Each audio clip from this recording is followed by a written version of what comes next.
அந்த கதாபாத்திரமாகவே மாறி தன்னுடைய முழு பங்களிப்பையும் செலுத்தக்கூடிய அருமை சகோதரர். இந்த படத்தினுடைய கதாநாயகன் இவர் லிங்கேஸ்வர், இவர் தெரியும். இவர் ஒரு சாதாரணமா ஒரு கதாபாத்திரத்தை ஏற்று நடிக்க மாட்டார். அவர் நடிக்கணும்னா அந்த கதாபாத்திரத்துல ஏதாவது இருக்கணும், புதுசா ஏதாச்சும் இருக்கணும். அப்படி இருந்தால் தான் அந்த பாத்திரத்தை அவர் ஏற்று நடிப்பாரு. அப்படிப்பட்ட ஒரு கேரக்டர் அவரு. இந்த படத்தை அவர் ஒப்புக்கொள்ளும் போதே நல்ல விஷயம் இருக்கு, நல்ல படம் அருமையா வந்திருக்கு, நல்ல டெக்னீஷியன்ஸ் இருக்காங்க, நல்ல பாடல்கள் எல்லாமும் செட் அமைஞ்சதுனால அவர் இந்த படத்துல ஒத்துக்கிட்டு நடிச்சிருக்காரு, அருமையா நடிச்சிருக்கிறாரு. இப்ப நீங்க பார்த்துருப்பீங்க. அருமை சகோதரரை கதாநாயகி திவ்யா இவர்களையும் வருக வருக என்று வரவேற்கிறேன். ஒரு செய்தியை மட்டும் நான் பகிர்ந்து நினைக்கிறேன். சாண்டியை பத்தி கடைசியா சொல்லலாம் தான் நினைச்சேன். சாண்டி பாசமிக தம்பி, திறமையான ஒரு ஆள். நான் கிட்டத்தட்ட பெரிய மியூசிக் டைரக்டர் கூட ஒரு 4-5 படம், சிவராம் சாருக்கு 4 படம் பண்ணியிருக்கிறேன். சாண்டி கூட பண்ணும்போது ஒரு பெரிய சந்தோஷம், ஒரு பெரிய திருப்தி இருந்துச்சு. ஒரு ஆத்மாத்ம திருப்தி இருக்கு இல்ல. இடையில நான் பாட்டில் எழுதாம ஓடிலன்னு கூட நினைச்சேன். என்னை புழிஞ்சு எடுத்தவர், அண்ணன் இது வேணும், எனக்கு இன்னும் வேணும், இப்படி எழுதுங்க அப்படி எழுதுங்க அப்படின்னுட்டு ஒரு திறமையான ஒரு மியூசிக் டைரக்டர், பெரிய மியூசிக் டைரக்டர் அவர் வருவார். அது எனக்கு முழு நம்பிக்கை இருக்கு. நான் இது எனக்கு 5வது படம் தான். அவருக்கு முதல் படமே 5 படத்துக்கு சமம். அவ்வளவு பெரிய ஒரு திறமையான ஒரு மியூசிக் டைரக்டர். நீங்க அந்த மியூசிக் பார்த்து நீங்க யோசிச்சிருப்பீங்க. அப்படிப்பட்ட ஒரு அருமை சகோதரர் சாண்டி அவர்களையும் வருக வருக என்று வரவேற்று, குறிப்பா இந்த படம் வெற்றி பெறுவதற்கு பத்திரிகையாளர்கள் மட்டுமே மிக முக்கியமான காரணம். அந்த பத்திரிகையாளர்களையும் பார்வையாளர்களையும் இங்கு அன்போடு வரவேற்கிறேன். ஒரு செய்தி, எனக்கான ஒரு செய்தி. மூத்த வழக்கறிஞர்கள், ஏன்னா நிறைய அவங்களுக்கு பணிச்சுமைகள், எவ்வளவோ வேலைகள், இது எனக்கு உண்டானதா. திரு விஜயன் சார் அவர்கள், திரு சேகர் உள்ளிட்ட அனைத்து வழக்கறிஞர் பெருமக்களையும் வருக வருக என்று வரவேற்கிறேன். எங்கேயோ ஒரு மூலையில் உட்கார்ந்துட்டு இருக்காரு. அந்த படத்துல 3 பாடல்கள் எழுதியிருக்கிறேன். கிழிஞ்ச டவுசன் அப்படின்னு ஒரு படம். படத்தினுடைய தயாரிப்பாளர் திரு விஜயபாஸ்கர் அவர்களையும் வருக வருகை என்று வரவேற்கிறேன். சூழ்நிலை காரணமா உங்களை மேடைக்கு அழைக்க முடியல. இது முடிவு தருவாயில மேடம் உங்களை அழைச்சு உங்களை கௌரவப்படுத்துவாங்க. அனைவரையும் வருக வருகை என்று வரவேற்று, இந்த படத்துல மிகப்பெரிய ஒரு ஜாம்பவான்கள் இந்த படத்துல வேலை செஞ்சிருக்காங்க. இந்த படம் வெற்றி படமாக அமையும். பாடலை பத்தி நான் அடுத்து வரும்போது என்னுடைய பாடலை பத்தி நான் பேசுறேன். நன்றி, வணக்கம். அதில் இந்த கூட்டத்தை பார்க்கும்போது எனக்கு ரொம்ப சந்தோஷமா இருக்கு. ஏன்னா இதை விட பல மடங்கு கூட்டம் தியேட்டருக்கு வரும் அப்படிங்கிற ஒரு நம்பிக்கை எனக்கு இருக்கு. நீங்கள் எல்லாம் இப்போ ட்ரெய்லர் பார்த்தீங்க, சாங் பார்த்தோம், எல்லாம் ட்ரெய்லர் நல்லா இருந்துச்சு, சாங் நல்லா இருந்துச்சு. உண்மையிலேயே இந்த ஒரு படத்தில் பாட்டு நல்லாயிருக்கும், சண்டை நல்லாயிருக்கும், ஏதாவது ஒரு சீன் நல்லாயிருக்கும் அப்படின்னு தான் சொல்ல முடியும். ஆனால் இந்த படத்தில் பார்த்தீங்கன்னா எல்லாமே நல்லாயிருக்கும். இதில் எந்த குறையும் சொல்ல முடியாது. ஏன்னா நான் படத்தை முழுசும் பார்த்துட்டேன். அதில் அந்த அளவுக்கு ஒரு ஆள் படத்தை இயக்கி தயாரிக்கிறதுங்கிறது ரொம்ப கஷ்டம். ஆனால் ஒரு பெண்மணியாக இருந்து ஜெயலட்சுமி மேடம் அவர்கள் ரொம்ப சிரத்தை எடுத்து இந்த படத்தை பண்ணியிருக்காங்க. இதில் காதல் காட்சி இருக்கும், ஆனால் விரசம் இருக்காது. சண்டைகள் காட்சி இருக்கும், வன்முறை இருக்காது. பாட்டு பார்த்தீங்கன்னா பாட்டாக இருக்கும். சில படங்களில் பாட்டு கேட்டிங்கன்னா ஒரே சத்தமாக இருக்கும். ஆனால் இதில் அந்த மாதிரி இருக்காது. பாடல் வரிகள் நீட்டாக இருக்கும், பாட்டு இசையும் கேட்கறது நல்லா இருக்கும். நான் இது ஒரு 2-3 கம்பெனி ஆடியோ ரைட்ஸ் பேசிகிட்டு இருக்கேன். எல்லாருமே பாடம் கேட்டு ரொம்ப அப்ரிஷியேட் பண்ணாங்க. ஒரு மியூசிக் டைரக்டர் முதல் படம் பண்ண மாதிரி தெரியல, இது ரொம்ப நல்லா பண்ணியிருக்காரு அப்படின்னு சொல்லியிருக்காங்க. உண்மையிலே இந்த மியூசிக் டைரக்டர் ஒரு நல்ல எதிர்காலம் இருக்குது. இந்த படத்தில் நடிச்சிருக்க அந்த திவ்யா ஹீரோயினாக நடிச்சிருக்காங்க. அவங்க கேம்பைனர் தொகுப்பாளரோட சொன்னாங்க, நீங்கள் கடைசியில் ஹீரோ கேளுங்க, என்னையும் சுற்றி என்னை விட்டுட்டு போறீ அப்படின்ட்டு. ஆனால் அந்த படம் பார்க்கும்போது தான் தெரியாது உண்மையான காரணம் என்ன அப்படின்னு சொல்லிட்டு. அந்த அம்மா நல்லா நடிச்சிருக்காங்க. அதில் வெள்ளைக்கார பொண்ணு ஒரு பொண்ணு நடிச்சிருக்கு, அந்த பொண்ணு நடிச்சிருக்கு.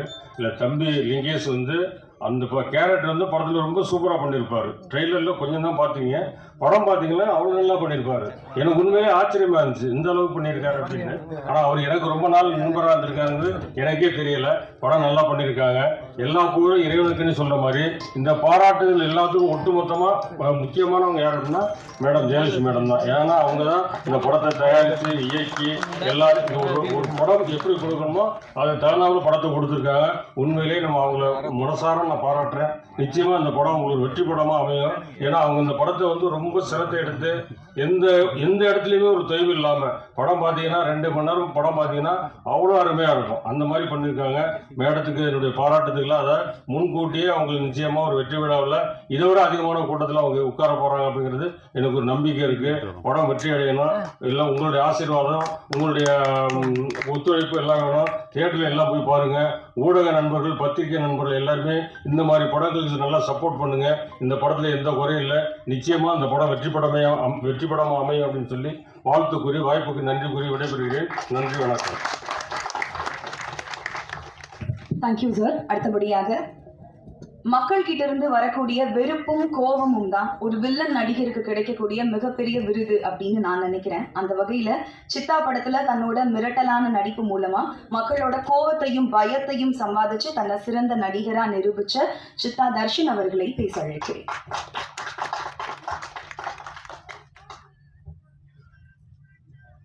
இங்கு வருகை தந்திருக்கும் அனைத்து நல்லுள்ளங்களுக்கும் மனமார்ந்த நன்றி. இந்த மேடையில் அமர்ந்திருக்கும் ஜாம்பவான்கள், தமிழ் சார், எல்லா Kazhuvethi Murugan director, so Jayalakshmi madam, நம்ம லிங்கேஷ் சார், டோட்டலாக நம்ம என்டையர் டீம் எல்லாருக்குமே மனமார்ந்த நன்றிகளும் வாழ்த்துக்களும். சார், ப்ரெஸ் அண்ட் மீடியாஸ்லாம் வந்திருக்கீங்க, ஸோ உங்களுக்கும் என்ன மனமார்ந்த நன்றிகள். ஸோ நல்லுள்ளங்கள்லாம் வந்திருக்கீங்க, வாழ்த்த. ஸோ இந்த படம் என் காதலே, ஸோ மிக அருமையான படம் மேடம். அயன் மேன் கேள்விப்பட்டிருக்கோம், ஆனால் அயன் கேர்ள் கேள்விப்பட்டிருக்கீங்களா? எங்கள் ஜெயலட்சுமி மேடம் தான் மேடம். சத்தியமாக சொல்கிறேன், அவங்க எவ்வளோ நெருக்கடியிலும் பொருளாதார பிரச்சனையிலையும் இந்த படத்தை விடாமல் அந்த கதையை வந்து சூப்பராக எக்ஸிக்யூட் பண்ணி அழகாக எடுத்தாங்க. அவங்க எவ்வளோ செலவு பண்ணாங்க, எவ்வளோ ஹார்ட் ஒர்க் பண்ணாங்கன்ட்டு நாங்கள் பார்த்தோம். இதுக்கு பக்கபலமாக இருந்த முத்து சார், நம்ம கிருஷ்ணா சார், சவுந்தர் சார்லாம் ரொம்ப சப்போர்ட் பண்ணியிருக்காரு. அவங்களாம் தேங்க் பண்ணோம். ராஜன் சார் இது வந்து அழகாக இருந்து எக்ஸிக்யூட் பண்ணி சூப்பராக ராஜன் சார் எடுத்துகிட்டு போனார். ஸோ இந்த டீம், என்டையர் டீம் வந்து சூப்பராக பண்ணியிருக்காங்க. லிங்கேஷ் சார் வந்து ஐயோ அற்புதமாக நடிச்சிருக்காரு சார். நல்லா இருந்தது சார், பர்ஃபார்மன்ஸ் அருமை சார். மேடம் நீங்களும் நல்லா அருமையாக பண்ணியிருக்காங்க, ஹீரோயினி. So music sir, excellent music sir. உண்மையிலேயே சொல்கிறேன், இந்த சாங்கு வரிகளும் இந்த மியூசிக்கும், இந்த இசையமைப்பாளர் வந்து அடுத்து வந்து நெக்ஸ்ட் லெவலில் பெரிய படங்கள்லாம் பண்ணி நல்ல பெரிய லெவலில் வருவார். அவருக்கான மனமார்ந்த வாழ்த்துக்கள் சார். ஸோ மனமார்ந்த நன்றி, வாழ்த்துக்கள் சார். தேங்க்யூ. சொல்றப்பவே ஒரு இனிமை மனசுக்குள்ள நிறையுது. சிறிய அரங்கு, ஆனால் மனம் நிறைந்த உள்ளங்கள் இங்கே குவிந்திருக்கிறது. நினைச்சு பார்க்கவே சந்தோஷமா இருக்கு. இதுதான் காதலின் வெளிப்பாடு. இங்க இனிமையான ஒரு காதலை காவியமாக்கி திரையில ஒளிச்சிருக்காங்க.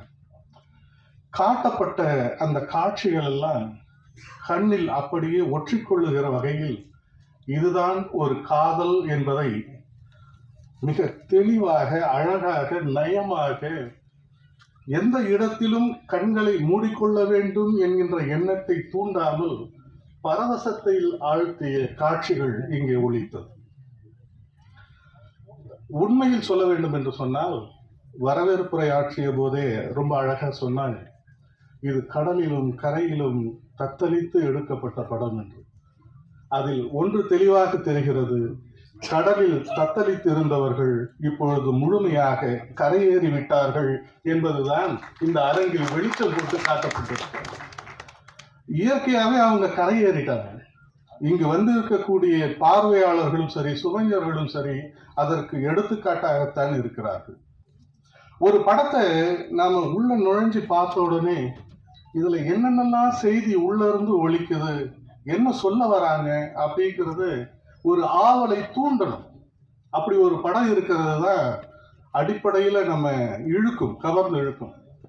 அப்படிப்பட்ட அனைத்து அம்சங்களையும் இன்றைக்கு இந்த திரைக்களம் உள்ளமைத்து கொண்டு வந்திருக்கிறார் என்று சொன்னால், அதற்கு முழுமுதற் காரணமாக இருந்து அனைத்து சுமைகளையும் தன் தோளில் சுமத்தி கொண்டு இந்த படத்தை முழுமையாக தன்னுடைய களமாக அமைத்து தெளிவாக தன் வேட்கைகளை, தினவுகளை இங்கு அரங்கேற்றி இருக்கிறார் தயாரிப்பாளரும் இயக்குனருமான அம்மா ஜெயலட்சுமி அவர்கள். அவர்களை இந்த நேரத்திலே மனதார பாராட்டிட கடமைப்பட்டிருக்கிறேன். ஒரு தயாரிப்பாளருக்கு தான் ஒரு படத்தை எடுத்து முடிக்கிற வரையில் இருக்கிற வழி என்ன என்பது அவருக்கு தெரியும். அவரே இயக்குனராக இருக்கிற போது இன்னமும் மிகச்சரியாக அதனை நகர்த்தி செல்ல வேண்டும் என்கின்ற விளைவுகளை அறிந்து பணியாற்றுகிற பயணம் இருக்கிறது. அது ஒவ்வொரு ஃப்ரேம்லையும் நல்லா தெரியுது. அந்த உழைப்பு எந்த இடத்துலையும் என்னுடைய கண் வந்து வலி தெரியல, இடர்பாடு ஏற்படலை. கண்ணுக்கு குளிர்ச்சியாக காட்சிகள் போயிடுச்சு. ரொம்ப தெளிவா அழகா ஃப்ரேம் பை ஃப்ரேம் பார்க்கும்போது ரசிக்கக்கூடிய அத்தனை நிகழ்வுகளையும் இயற்கையா கொண்டு வந்து காட்டியிருக்கீங்க. ஒளிப்பதிவாளருக்கு இந்த நேரத்தில் மனம் திறந்த வாழ்த்துக்களை தெரிவித்துக் கொள்கிறேன். காரணம், தன்னிடம் கருவி இருக்கிறதே என்று விளையாடி விடாமல் காட்சிக்கு எது தேவைப்படுகிறதோ அதை மிகையாகவும் காட்டிவிடாமல் மிக நேர்த்தியாக காட்டியிருக்கிற அந்த பாங்கு ஒளிப்பதிவாளரை பாராட்டிட வேண்டும். அதற்கு அடுத்ததாக வழக்கறிஞரே பாடலை எழுதியிருக்கிறார். அவசியமே இல்லை, சொல்ல வேண்டிய அவசியமே இல்லை. லீகலா எந்த பிரச்சனையுமே இல்லை. ஒரு பாடலுடைய தொடக்கம் எடுத்த உடனே என்ன இது, இப்படி ஒரு சொல்லை போட்டிருக்கிறாரு என்று நான் கூட சிந்தித்தேன். ஆனால் அது தெலுங்கு மொழியில் வருகிற ஒரு சொல்லாக இருப்பதனால் அங்கிருந்து அவர் சட்ட நெறிப்படி விலகி விடுத்தார். அதனால எங்க அதுல போய் மாட்டிப்பாரோன்னு நினைச்சேன். ஆனா அதுல இருந்து அடுத்த வரியில போட்டு அழகா வெளியில வந்துட்டாங்க. அந்த அளவுக்கு ஒவ்வொரு செய்தியையும் நுணுகி பார்த்து செய்திருக்கிறார். அடுத்ததாக இந்த படத்தினுடைய முழுமையாக தன்னை வெளிப்படுத்தி கொண்டிருக்கிற தன்னுடைய முழு அத்தனை திறனையும், உள்ளுக்குள் இருக்கிற உணர்வுகளையும் ஒவ்வொரு அசைவிலும் காட்டியிருக்கிற கதாநாயகனை இந்த நேரத்திலே பாராட்டிட கடமைப்பட்டிருக்கிறேன். காரணம், என்னதான் அத்துணை பேரும் உழைப்பை கொடுத்தாலும் கூட முழுமையாக திரையில் வெளிக்காட்டக்கூடிய அவரின் அசைவுகள் தான் இந்த படத்திற்கு உயிர்ப்புமாக இருக்கிறது. அந்த உயிர்ப்பை நீங்கள் மிகையாக அழகாக நேர்த்தியாக வழங்கி இருக்கிறீர்கள். உங்களுக்கு மிக நல்ல எதிர்காலம் இருக்கிறது. வாழ்த்துக்கள். அடுத்ததாக நம்முடைய கதாநாயகி ரொம்ப அழகா யதார்த்தமா அந்த கதாபாத்திரத்திற்கு வேண்டிய அத்தனை அம்சங்களையும் ஒரு சேர பெற்று அது எந்த இடத்துலையும் நெருடாம ரொம்ப அழகா பயணப்பட்டிருக்கிறார்கள். அவர்களுக்கும் இந்த நேரத்திலே என்னுடைய மனம் திறந்த வாழ்த்துக்களை தெரிவித்துக் கொள்வதிலே பெரும் மகிழ்ச்சி. இதற்கெல்லாம் மேலாக இன்றைக்கு இந்த நிகழ்ச்சிக்கு முக்கியமான ஒரு காரணகர்த்தா அத்தனை பேரும் சொன்னார்கள், இவர் இந்த படத்தின் மூலமாகத்தான் அறிமுகமாகிறார் என்று. ஆனால் என்னை பொறுத்தவரை, என்னுடைய கணிப்பில், என்னுடைய பார்வையில் அவர் இந்த முதல் படம் என்று சொல்வதை காட்டிலும் 300 படங்களுக்கு இசையமைத்ததனுடைய முழு பலனையும் இந்த ஒரு படத்தில் அவர் கொண்டு வந்து சேர்த்திருக்கிறார். பொதுவாகவே ஓசைகள் தான் நம் காதுகளுக்குள் செல்லுகிற போது இனிமையை கொடுக்கக்கூடியது. ஆனால் இந்த இரைச்சல்கள் இல்லாமல் இனிமையான ஓசைகளை அடுக்கி கொடுத்த பெருமை அவரை சாரும். ஆக அந்த அளவிற்கு மென்மையான போக்கினை கண்டுகொண்டு பாடல் வரிகளை எந்த இடத்திலும் இசை விழுங்கி விடாமல் அதனை மிக மென்மையாக நகர்த்தி கொண்டு சென்ற விதம் பாராட்டிற்குரியது. ஒட்டுமொத்தமாக பார்க்கிற போது இந்த படம் துவக்கத்தில் நான் சொன்னது போல அவர்கள் தத்தளிக்கவில்லை, நீந்தி கரையேறி விட்டார்கள். அந்த கரையேறி இருக்கிற அவர்களை சரியான இடத்திற்கு கடத்த வேண்டிய பொறுப்பு செய்தியாளர்களிடமும் ஊடகத்துறை சார்ந்தவர்களிடமும் இருக்கிறது. அன்பு கூர்ந்து எதையும் அப்படியே எழுதினால் கூட போதும், இந்த படம் நிச்சயமாக மாபெரும் வெற்றியை எட்டும் என்பது. படம் இதுவரை நம்ம உதவி இயக்குனராக இருக்கும்போது ஏகப்பட்ட ஓட்டங்கள் இருக்கும். யாரோ ஒருத்தவங்க ஃபர்ஸ்ட் யாருக்கு சான்ஸ் கிடைக்குது, செகண்ட் யாருக்கு கிடைக்கலாம் இல்லை. நமக்கு முன்னாடி வந்து நிறைய திறமையாளர்கள் அவங்களுக்கான வழி கிடைக்காமலே கூட தவறி இருப்பாங்க. அந்த அண்டர் ரைட்டடுன்னுவாங்க. அந்த மாதிரி என்னுடைய ரொம்ப மதிப்புக்குரிய லிங்கேஷ் அவர்கள். ஏன்னா அவர் வந்து நான் சினிமாவுக்கு வந்த டைமில் அவர் தெரியும் எனக்கு. ரொம்ப பவர்ஃபுல்லான ஒரு ஆக்டர். அண்டர் ரைட்டட்னா யாருக்கும் வந்து நல்ல தகுதியானவர்கள் சில பேர் பயணிச்சுட்டே அவங்க தகுதியானவங்கன்னு தெரியாமலே கூட இண்டஸ்ட்ரியிலேருந்து வெளியில் போனவங்களாம் பல பேர் இருக்காங்க. ஆனால் தொடர்ச்சியாக தன்னோட இடத்த எப்படியாவது பிடிச்சிடணும்னு போராடிக்கிட்டு இருக்கக்கூடிய ஒரு நண்பரின் அடுத்த படி. அதுக்காக தான் முதல்ல இந்த இடத்துக்கு நான் வர்றேன். ஏன்னா அவர் ஒரு நடிகராக அவர் எந்த கதாபாத்திரம் கொடுத்தாலும் அதை சரியாக செய்வார். அவர் சரியாக செய்கிறதுக்கான ஒரு திரைப்படம் சீக்கிரமே வரணும்னு அவரை நான் முதல்ல பாராட்டிக்கிறேன். ஏன்னா அப்படி ஒரு படம் வந்துச்சுன்னா தவிர்க்க முடியாத ஒரு முக்கியமான நடிகராக வெங்கடேஷ் இருப்பார். அவருக்கு வாழ்த்து. இன்னொருத்தன் என் நண்பன் டோனி, நானும் அவனும் காலேஜ் ஃபிலிம் இன்ஸ்டியூட்டில் ஒன்றாவது படிக்கும்போது ஷார்ட் ஃபிலிம் எடுத்துகிட்டு இருப்போம். என்னோட கேமராமேன், என்னுடைய ஹாஸ்டல் மேன், அவன் பெரிய கேமராமேன். ஒரு 2 இன்ன வரைக்கும் நான் மிஸ் பண்ணுவேன். அவனோட ஷார்ட்ஸும் அவனுடைய ஷார்ட்ஸ் நீங்கள் பார்த்துருப்பீங்க. அது ஒரு எஸ்பெஷலி சில சாங்ஸோட சில ஃப்ரேமிங்லாம் பார்க்கும்போது எனக்கு அவ்வளோ ஃபீலிங்ஸ் இருந்துச்சு. நீ பெரிய கேமராமேன் ஆக வேண்டி வந்தா ஏன்டா மிஸ் ஆகிட்டு இருக்கு, எனக்கு ஃபீல் ஆகிட்டு இருக்கும். ஏன்னா நான் ஊர்லேருந்து வந்தவன், எனக்கு அவ்வளோ பெரிய டெக்னாலஜி டெவலப்மெண்ட்டோ டெக்னாலஜியோட ஷார்ட்ஸோ ஹாலிவுட் அதெல்லாம் தெரியாது. நம்ம அவன் டோனிக்கு தெரியும். அவன் பேர் ஆனந்த், எங்கள் காலேஜில் என் கூட படிக்கும்போது எல்லாரும் அவனை டோனின்னு சொல்லி அவனை டோனி சேனல் அந்த பேராக ஆயிடுச்சு. அவனோட ஃப்ரேமிங் பார்க்கும்போது இன்றைக்கும் உன்னை இன்னும் எவ்வளோ பெரிய கேமராமேனாக இருக்க வேண்டிய நான் மிஸ் பண்ணுறேன் நினச்சிட்டே இருக்கேன். சீக்கிரமாக பெரிய கேமராமேன் ஆகும். வெங்கடேஷும் மற்ற எல்லா டெக்னீஷியனுக்குமே கூட என்னுடைய வாழ்த்துக்கள். Thank you so much.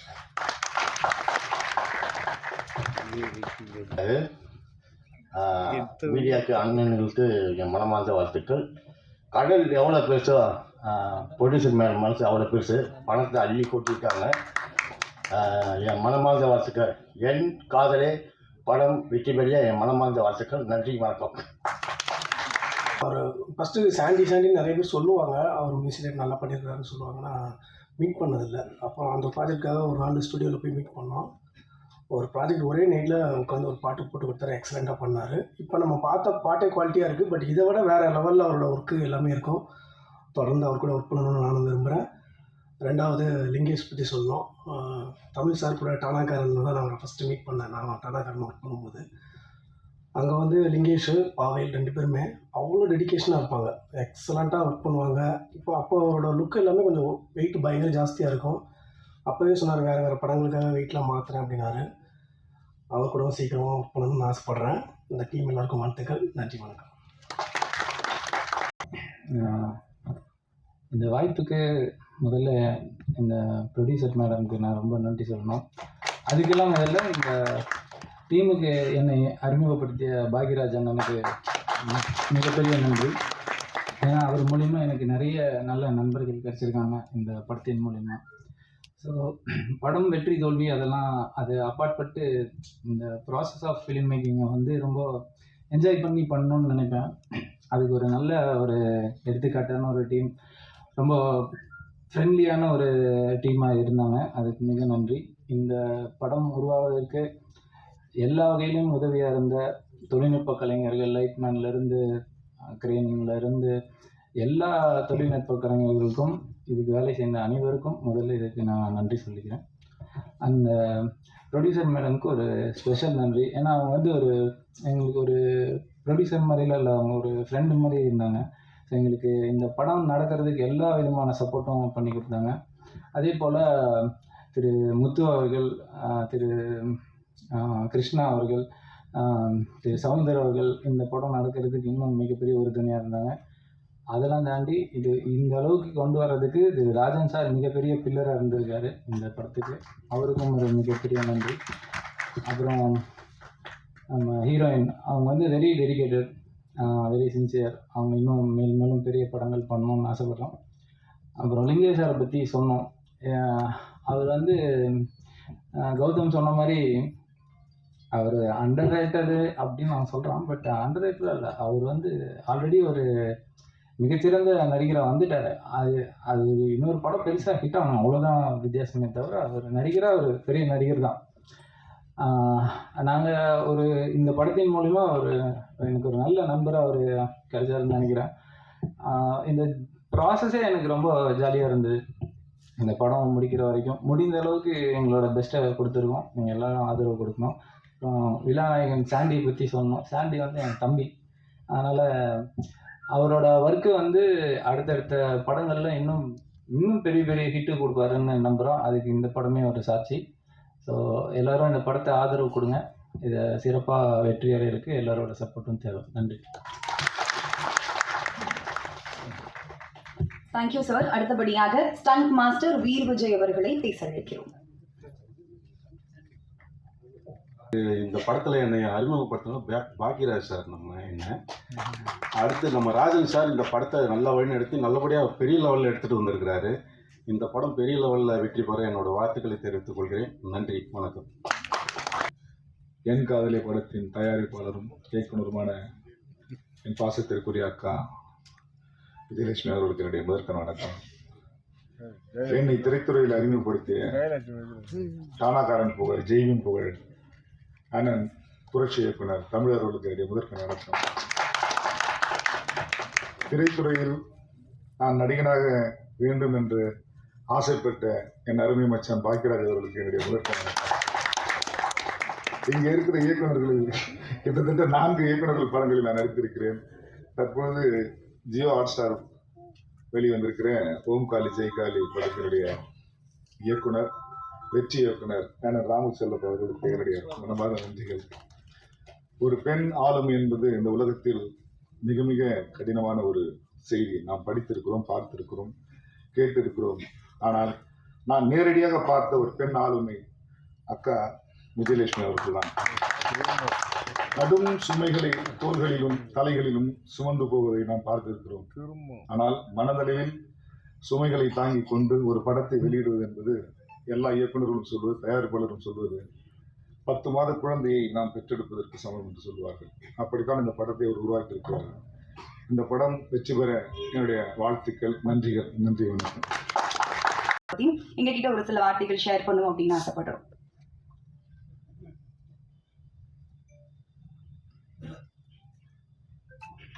எல்லாருக்கும் வணக்கம். Actually today I'm very happy to be here because it's my first audio launch function. நான் ஆக்ட் பண்ண மூவிலே என்னோட ஃபர்ஸ்ட் ஆடியோ லான்ச் இதுதான். And Jayalakshmi ma'am, thank you so much for selecting me in this movie.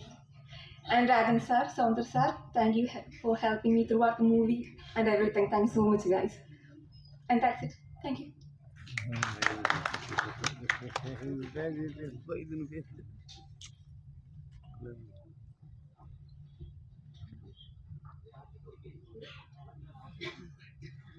Thank you ma'am. அடுத்தபடியாக கபாலி, பரியேறும் பெருமாள் போன்ற படங்கள்ல துணை கதாபாத்திரங்கள்ல நடிச்சு college road and இப்போ இந்த என் காதலை படத்துல கதாநாயகனா வளர்ந்திருக்கக்கூடிய திரு லிங்கேஷ் அவர்களுக்கு வாழ்த்துக்கள். படம் பத்தியும் படத்துல நடிச்ச அனுபவங்கள் பத்தியும் பகிர்ந்துக்க வருகிறார் என் காதலை படத்தின் கதாநாயகன் லிங்கேஷ். தேங்க்யூ. நல்லா ஆங்கர் பண்ணுறீங்க, என்னை விட நல்லா பண்ணுறீங்க ஆங்கர். நிகழ்ச்சிக்கு வந்திருக்க எல்லா பத்திரிகையாளருக்கும் ரொம்ப நன்றி. சின்ன படங்களாலும் பெரிய படங்களாலும் எப்போவுமே நீங்கள் வந்திருக்கிறது தான் ஒரு நடிகர்களுக்கும் தொழில்நுட்ப கலைஞர்களும் இயக்குநர்கள் தயாரிப்பாளர்கள் எல்லாருக்குமே அது ஒரு பெரிய சப்போர்ட்டாக இருக்கும். ஸோ அந்த வகையில் நான் வந்த வரைக்கும் எப்போவுமே இந்த அரங்கம் எல்லா படங்களுக்கும் நிறைந்திருக்கும். அது காரணம் நீங்கள் மட்டும்தான். எங்கள் கூடலாம் வெளியே அனுப்பிட்டு டேய் நான் நிற்பாண்டா உள்ளே அடிக்குவாங்களா, அந்த உரிமையோட இந்த அரங்கத்தை நிறைக்கிறது எப்போவுமே பத்திரிகையாளர் தான். அவங்களுக்கு என்னோட மனமார்ந்த நன்றிகள். ஸோ இந்த படத்தை முதல் நன்றி அப்படின்னு நான் ஆரம்பிக்கிறேன்னா நான் வந்துட்டு பாக்கியானுக்கு தான் ஆரம்பிக்கணும். ஏன்னா அவர் தான் இந்த ப்ராஜெக்டில் கூட மிரட்டி கொண்டு வந்தார். அதுதான் உண்மை. ஆனால் இல்லைண்ணா புது ப்ரொடக்ஷனாக இருக்குண்ணே, எப்படிண்ணே மேடம் எதாவது ஒர்க் பண்ணியிருக்காங்களா, இதுதான் டு பி ஹானஸ்ட். அதான் மேடம் ஒர்க் பண்ணியிருக்காங்களா, இப்போ தானே கொஞ்சம் கொஞ்சமாக ஏதோ அப்படி இப்படின்னு கஷ்டப்பட்டு ஒரு ஹீரோவாக வந்திருக்கேன், ஒரு 3-4 படம் பண்ணிட்டேனே, ஓகேவா நீங்கள் சார். அவர் ஃபஸ்ட்டு எப்போவுமே எப்படி ஆரம்பிப்பார்னா கொஞ்சம் கெஞ்சரா மாதிரி இருக்கும், அப்புறம் கொஞ்சம் அப்படியே ஏறுவார், அதுக்கப்புறம் முடிக்கும் போது மிரட்டுற வருவீங்களா மாட்டீங்களா அப்படி போயிடுவார் அவர் எப்பவுமே. இல்லைங்க சுதர் நம்பி வாங்க நம்ம பண்ணுறோம் அப்படின்னா ஃபஸ்ட் இல்லைண்ணே விட்டுலண்ணே கொஞ்சம் எனக்கு டவுட்டாக இருக்குண்ணே. அதுக்கடுத்து ஃபோன் அடிச்சு லிங்கேஷ் பிரதர் நம்மளாம் சேர்ந்து பண்ணுறோம் அப்படின்னாரு. இல்லைண்ணே எனக்கு கொஞ்சம் தயக்கமாக இருக்குது. லிங்கேஷ் பிரதர் மேடம்காக நம்மளாம் சேர்ந்து பண்ணுறோம், அவ்வளோதான் முடிஞ்சிச்சு. ஆனால் ஏண்ணே நீங்கள் சரி ஓகேண்ணே வரலாண்ணே அப்படின்னு சொல்லிட்டு வந்தாச்சு. அதே தான் இப்போ இந்த நிகழ்ச்சிக்கும் வெயிட் ஷூட்டு ரிஹர்சலு டயட்டு அப்படின்ட்டு ஷூட் போயிட்டே இருக்கிறதுனால அண்ணா இப்போ இந்த டேட் சொல்லும்போது அந்த நிகழ்ச்சிக்கு கொஞ்சம் யோசிச்சுட்டே இருக்கேண்ணா எப்படின்னா வர முடியுமா தெரியல. லிங்கேஷ் பிரதர் பார்த்துக்குங்க, அடுத்த எம்எல்ஏ ஆக போகிறேன், அப்புறம் பின்ன பிரச்சனை ஆகிடும், ஒழுங்காக வந்துருக்கேன் மிரட்டின. ரொம்ப அன்பான ஒரு அண்ணன். நான் என்னுடைய வளர்ச்சியை ரொம்ப எதிர்பார்க்குறேன்னா அவர் தான் இந்த ப்ராஜெக்டுக்குள்ளே என்னை கொண்டு வந்தார். அதுக்கப்புறம் ரொம்ப முக்கியமாக முத்து பிரதர், டைரக்ஷன் டீமில் முத்து பிரதர், அவர் தான் என்கிட்ட முத்து பிரதர் எங்கே இருக்கீங்க அதனால வாங்க, நீங்கள் மேடையில் இருக்கணும். ஆக்சுவலாக முத்து பிரதர் தான் என்கிட்ட ஃபஸ்ட்டு இந்த படத்தோட கதையை சொன்னார். செம்ம சூப்பராக சொன்னார். ஆக்சுவலாக ரொம்ப அழகாக சொன்னார். முதல் 15-20 நாட்கள் நாங்கள் எல்லாம் ஒன்றா சேர்ந்து ஒர்க் பண்ணோம். அதுக்கடுத்து டைரக்ஷன் டீமில் எல்லாருமே மேடம்க்கு பெரிய சப்போர்ட் பண்ணாங்க. கிருஷ்ணா பிரதர் சப்போர்ட் பண்ணார், அப்புறம் சவுந்தர் சார் சப்போர்ட் பண்ணார். ஸோ எல்லாருமே ஒரு டீமாக மேடம் கூட நின்னது வந்துட்டு மேடம்க்கு ஒரு பெரிய பலமாக இருந்துச்சு. மேடம் பற்றி சொல்லணும். அங்கேருந்து நான் ஆரம்பிச்சிடறேன். மேடம் பற்றி ஆரம்பிச்சு, மேடம் தான் தயாரிப்பாளர். அவங்க வந்து என்னென்னா லிங்கம் தான் கூப்பிடுவாங்க. அவங்க லிங்கேஷன் கூப்பிடுவோம் இல்லைங்க. எனக்கு வந்து பெருசாக கதை சொல்ல தெரியாது இல்லைங்க, நீங்கள் முத்துபதிரிட்ட கேட்டுங்க, ஆனால் ஸ்பாட்டில் நான் இருப்பேன், நான் சொல்கிறத மட்டும் நான் சொல்கிறத நீங்கள் பண்ணால் போதும் அப்படின்வாங்க. சரிங்க மேடம், ஓகே, நான் ரெடி ஆகிடுவேன். ரொமான்ஸ் இல்லை வரும், அதான் ரொம்ப கஷ்டமாக இருந்துச்சு. அவர் உயிரோக்கான ரொம்ப கஷ்டமான என்னென்னா 2 விஷயம் இந்த படத்தில் இருந்துச்சு. டான்ஸு ஆடல் வரல அப்படின்னா ஓகே, இல்லை ஸ்டண்ட்டு வரலோட ஓகே, ரொமான்ஸ் சீன் இருக்கும். நம்மளுக்கு ஏற்கனவே அதெல்லாம் இப்போ தான் நடிச்சுட்டு வர ஹீரோவாக நடிக்கிறதுனால நமக்கு அதில் பெரிய பழக்கம்லாம் கிடையாது. ஆக்ஷன் பண்ணுறான்னா 6 அடியிலேருந்து 60 அடியிலேருந்து குடிச்சிடலாம், அது பிரச்சனை இல்லை எனக்கு. கிட்டத்தட்ட நானும் லியா இன்னைக்கு நிகழ்ச்சிக்கு வர முடியல. Wonderful actor actually. இந்த படத்தில் ஒரு பெரிய சப்போர்ட் பண்ணாங்க லியா, பிரிட்டிஷ் ஆக்டர்ஸ். அவங்க லியாவுக்கு எனக்கும் ரொம்ப நெருக்கமான காட்சிகள்லாம் இருக்கும்போது சரி அப்போ தான் மூடில் செட் பண்ணிவிட்டு கிட்டத்தட்ட அப்போ தான் நெருங்குவேன். லிங்கான்னுவாங்க. ஓ சொல்லுங்கள் மேடம், அப்படி இல்லைங்க, இன்னும் கொஞ்சம் ஏன் அலைஞ்சிக்கிட்டு ஓடுறேன்னுவாங்க. சரிங்க மேடம், வெள்ளை காட்சி கொடுத்தோன்னே ஏன்பா, இல்லை மேடம் சத்தியமாக அப்போல்லாம் இல்லை மேடம், நான் ரெடி ஆகிட்டு அப்படின்னு. சரிங்க மேடம், ஓகே, இப்போ அடுத்த டைம் பாருங்க எப்படி பண்ணுறாருங்க. அடுத்து ரெடி ஆகிட்டு ஆல்மோஸ்ட் லியா ரெடி ஆகிடும், நானும் ரெடி ஆகிட்டு அப்படியே இருக்கும்போது பார்த்தா டோனி உள்ள வருவார். பிரதர் இன்னொரு இப்போ ரெடி ஆன அப்படிங்குவேன். அதுக்கப்புறம் ஆல்மோஸ்ட் அவங்க என்ன பண்ணுவாங்க, நீங்கள் ஓரம் வாங்க அப்படின்னு சொல்லிட்டு நடிச்சு காட்டுவாங்க. டக்குன்னு இப்படி தான் பண்ணணும்னு நடிச்சே காட்டிடுவாங்க. நம்மளுக்கு அது ரொம்ப ஈஸியாக இருக்கும். இவ்வளோ தானே மேடம் வேணும், இதை நான் சூப்பராக பண்ணுவேன் மேடம் அப்படின்னு சொல்லிட்டு உடனே பண்ணுவோம். ஸோ என்னென்னா எனக்கு ஏற்கனவே வந்து தமயந்தி மேடம் கூட ஒர்க் பண்ணதுனால, காயல்னு ஒரு படம் ஹீரோவாக ஒர்க் பண்ணதுனால எனக்கு ஒரு பெண் இயக்குனர் கூட ஒர்க் பண்ணுறதுல கொஞ்சம் அவங்க நிறைய கற்றுக் கொடுத்துட்டாங்க. ஆண் இயக்குனர் கூட ஒர்க் பண்ணலாம், முறைச்சி கூட நின்றுடலாம். ஏன்னா எதிரி ஆயுதம் எடுத்து நம்மளும் ஆயுதம் எடுக்கலான்ற ஒரு பெரிய ப்ளஸ் இருக்குது. ஆனால் என்னென்ன போவான்னு சொல்லிட்டு நம்ம சண்டை போடலாம். ஆனால் இவங்க வந்து அறிவு எடுக்கும்போது நம்ம ஒன்றுமே அன்பு எடுத்துருவாங்க. 2வது அதில் நம்ம ஒன்றுமே பண்ண முடியாது. இல்லைங்க எனக்காக பண்ணுறாங்க, சரிங்க மேடம் பண்ணுறேன் மேடம் அப்படின்னு சொல்லிட்டு அந்த இடத்துக்கு நம்ம நகர்ந்துடும். ஸோ முழுக்க இந்த படத்தில் நான் வந்து ரொம்ப அன்பாக தான் வேலை வாங்கினாங்க. அன்பாக ஏதாச்சும் நான் பண்ணலாம், என்னை எந்த இடத்துலையும் இது பண்ண மாட்டாங்க. எனக்கு இல்லைங்க ஒரு டைம் பண்ணுறாருங்குவாங்க.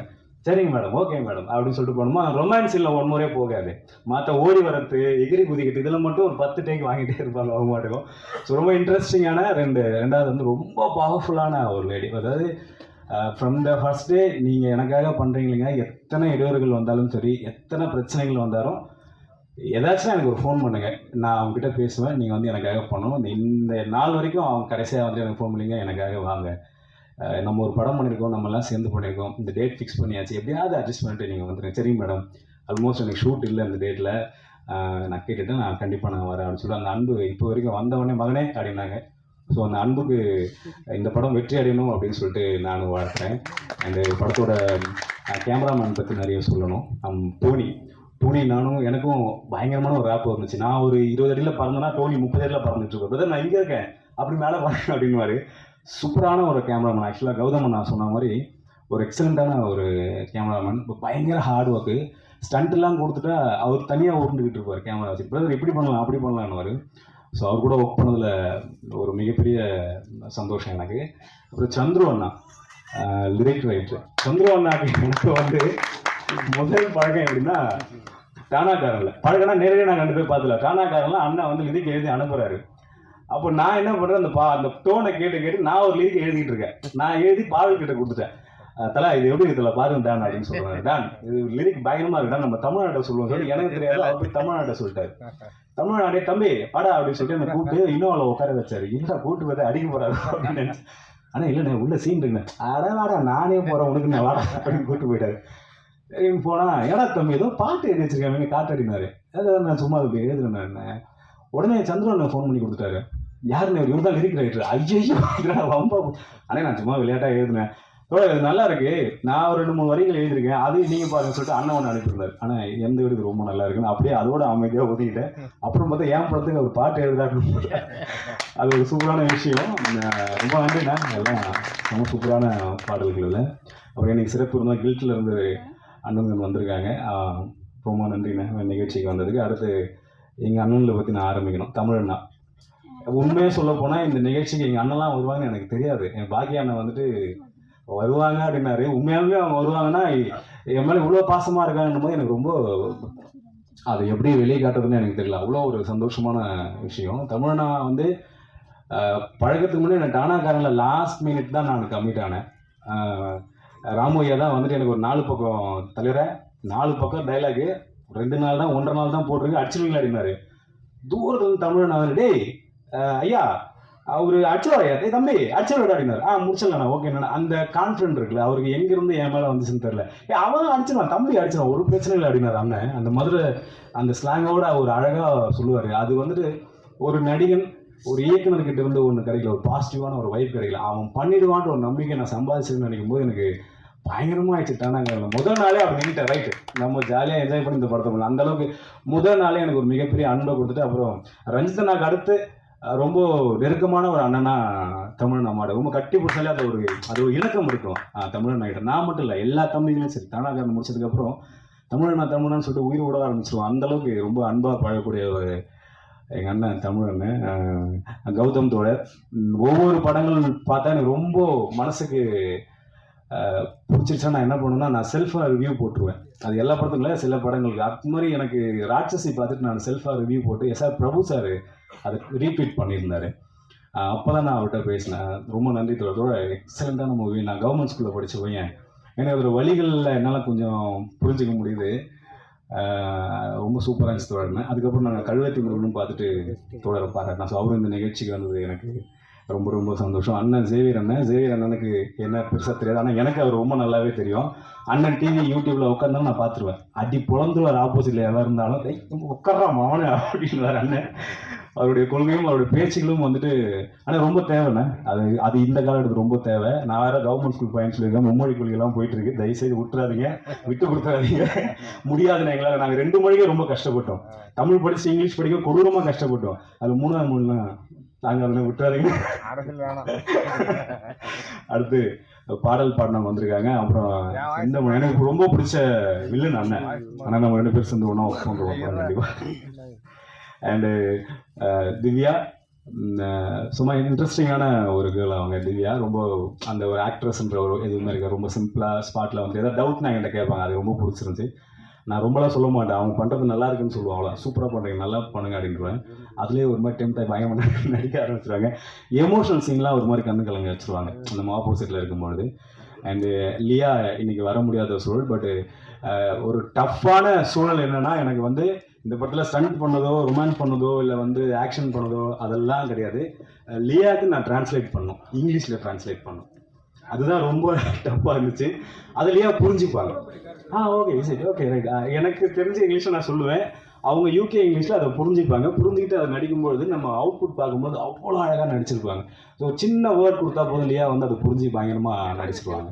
ஸோ லியா இன்னைக்கு இல்லை. ஸோ பட் தேங்க்ஸ் லியாவுக்கு ஒரு மிகப்பெரிய தேங்க்ஸ். அண்டு கடைசியாக என் டார்லிங் தம்பி மச்சி டார்லிங் என்ன வேணாலும் சொல்லி கூப்பிட்டு வந்துட்டுன்னு தோணும்போது ஒரு எக்ஸலண்ட்டான மியூசிக் ரைட்டர். ஒரு பயங்கர இன்ட்ரெஸ்டிங்கான சவுண்ட்ஸ்லாம் இருக்கும் அவங்ககிட்ட. நாங்கள் ஏற்கனவே ஒரு ப்ராஜெக்ட் ஒர்க் பண்ணுறதா இருந்தோம், பட் பண்ண முடியாமல் போச்சு. இப்போ ஒரு ப்ராஜெக்ட் ஒரு பிளான் பண்ணோம், அதுவும் கொஞ்சம் ஸ்கிப் ஆச்சு. பட் இந்த ப்ராஜெக்ட் நாங்கள் பண்ணிட்டோம். இது மாதிரி இன்னொன்று பண்ணணுன்ற ஒரு ஆர்வம் ஒன்று இருந்துகிட்டே இருக்குது. சாண்டியோட சவுண்ட்ஸ் வந்துட்டு ரொம்ப ரொம்ப யூனிக்காக ரொம்ப இன்ட்ரெஸ்டிங்காக இருக்கும். இந்த படத்தில் வந்துட்டு ஃபஸ்ட்டு நான் கமிட் ஆகிறதுக்கு மிக முக்கியமான காரணம் சாண்டி. அந்த சாங் எனக்கு போட்டு காட்டினார் முத்துத்தோட. இந்த மாதிரி செம சூப்பராக சாண்டி போட்டால் சாண்டி இருக்காண்ணா. அப்போ ஓகேண்ணே சாண்டி நீங்கள் மேடம் அப்போ பாக்கியண்ணா ஓகேண்ணே நம்ம பண்ணிடலாம் இந்த ப்ராஜெக்ட் அப்படின்னு இது செலக்ட் பண்ணதுக்கான ரொம்ப முக்கியமான காரணம் சாண்டியும். ஸோ இன்றைக்கி கதாநாயகனே சாண்டி தான். இந்த படம் முதல் படம்லாம் இல்லை, எனக்கு தெரிஞ்சு பயங்கரமான எக்ஸ்பீரியன்ஸான இது படமாக முதல்ல வருது. பட் சாண்டி ஒரு மிகப்பெரிய இடத்த அடைவான்னு எனக்கு ஒரு மிகப்பெரிய நம்பிக்கை ரொம்ப ஸ்ட்ராங்காக இருக்குது. லவ் யூ மச்சி, செமையாக கலக்கிட்டு விடாத. நிகழ்ச்சிக்கு வந்த எல்லாருக்கும் ரொம்ப நன்றி. அப்புறம் சிறப்பு விருந்தினர்கள் எல்லாருக்கும் ரொம்ப நன்றி. ராமு ஐயா என்ன ஒரு வெப்சீரிஸில் கூப்பிடல, அதுக்கு ஒரு கொஞ்சம் கோமாக ஆக்சுவலாக கூப்பிட்டாரு. அப்போ டேட் எது பிரச்சனை லுக்கு பிரச்சனையாக இருந்துச்சு, முடிவெட்ட சொன்னார் இல்லைங்கய்யா அப்படின்ட்டு. பட் அடுத்து நம்ம போன நிகழ்ச்சிக்கு வந்தது ரொம்ப ரொம்ப நன்றி ஐயா. ஒரு ஸ்டண்ட் மாஸ்டர், மியூசிக் டைரக்டர், அப்புறம் வேறு யாரும் சொல்லணும் எல்லா பற்றி சொல்கிறேன். நான் கூட நடித்த நடிகர்கள் எல்லாருக்கும் ரொம்ப ரொம்ப நன்றி. அண்ட் ரொம்ப முக்கியமாக வந்து காரைக்கால் மக்கள், இந்த படத்தை நாங்கள் ஷூட் பண்ணும்போது காரைக்காலில் இருந்த அந்த மீனவக்குடி மக்கள் வந்துட்டு அவ்வளோ சப்போர்ட் பண்ணாங்க. எங்களுக்கு ஏதாவது வந்து ப்ரொடக்ஷனில் சாப்பாடு வர லேட் ஆச்சுன்னா அவங்க வீட்டில் கூப்பிட்டு சாப்பாடு போட்டுருவாங்க. ப்ரொடக்ஷனில் இருந்த எல்லாருமே என்ன பண்ணுவாங்கன்னா ஒரு 4 மணிக்கு மீன் வாங்கி கொடுத்துட்டு 5 மணிக்கு அங்கேயே செஞ்சு சாப்பிட்டு 6 மணிக்கு ஹோட்டலுக்கு கொண்டு போயிடுவாங்க.